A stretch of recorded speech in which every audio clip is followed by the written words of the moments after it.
Hey, Bo here. I'm so excited to show you this. This is a little fall craft, pretty fast, very cheap, and beautiful. They're like little quilted coasters. And this is my favorite one. I made me one. This is little dogs and pumpkins material. And these are all going to be gifts, and I'll give them out. And I think what I might do is put a little pumpkin scent on them too, so that when people get them, they get a little extra fall scent. But these are perfect, and they fit a mug. This is a pretty good sized mug, and it fits pretty well. Now I had to alter the pattern because it printed off really small. I mean, it didn't even cover the bottom of this mug. And I thought, well, that's not going to work.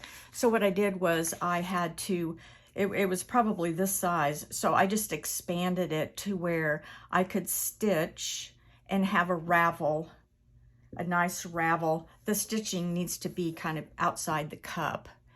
And so anyway, I just kind of kept expanding this pattern and developed it, and it ended up working really good. So the materials that I got, I already had some felt for these little tops.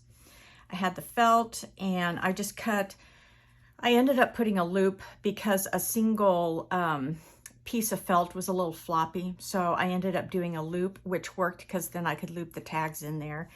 And the tags are made out of the watercolor paper that's 140 weight that has texture. You could use cardstock. You could use whatever you want. And then I use these little stamps, and I'll show you that at the end of the video. And hole punched them, used a little baker's string, and there you go, you got it. And then instead of pinning my paper pattern over and over and over, I would put the pattern on the material and trace around it with disappearing ink. And then once I get it cut off, it disappears. So the material I got, so this is going to be the back side of everything. All of these have yellow backs. So I got a ½ yard of that, 1/3 yard of the dog and the pumpkins, and 1/3 of the trucks and the country scene.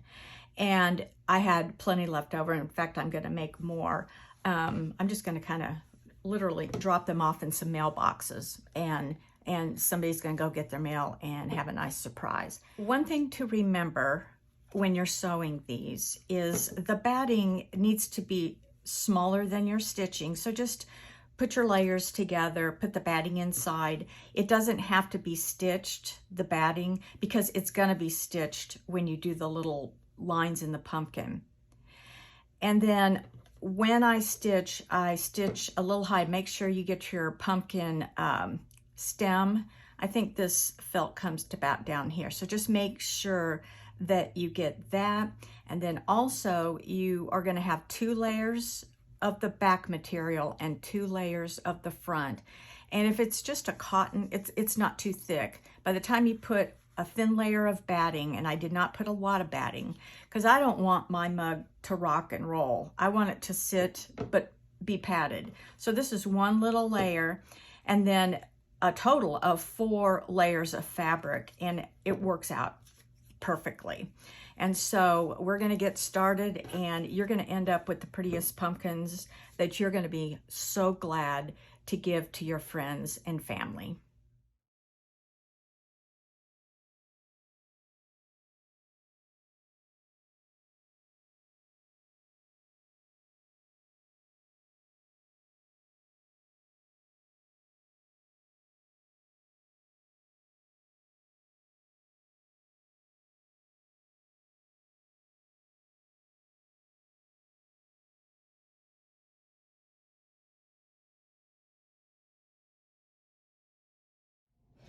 Okay, we have them all cut out now. This is the first one.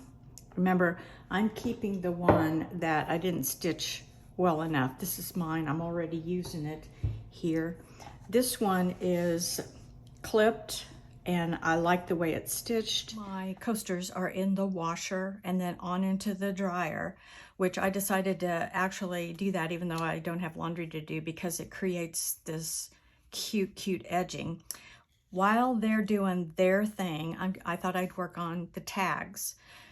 for the little gifts. And I love these little type stamps, letters. They give you kind of duplicate of some letters, and it worked out because happy fall.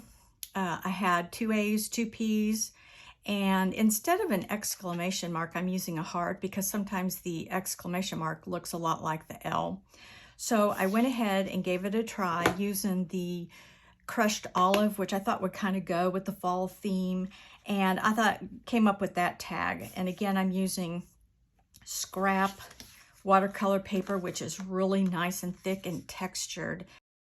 But I'm glad that I did the stem in a loop because I'm going to use that to put the notes through. And then when I hand it to them, they'll just have a little happy fall coaster. And every time they use it, they'll think of our friendship and they'll have a warm heart, hopefully.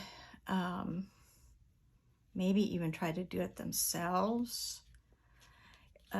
Gifts are just something else. Everybody who is my friend knows they just have to put up with receiving my gifts because I can't keep them all. And I was also thinking that my friend's out of town.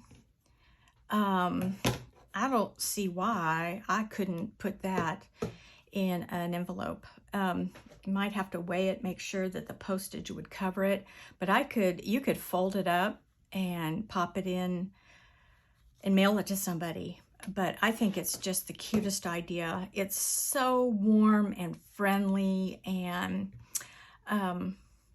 it looks like you gave a little quilt to somebody for the fall. So I hope you give it a try and show me what you come up with, because I know you got ideas that I haven't even thought of.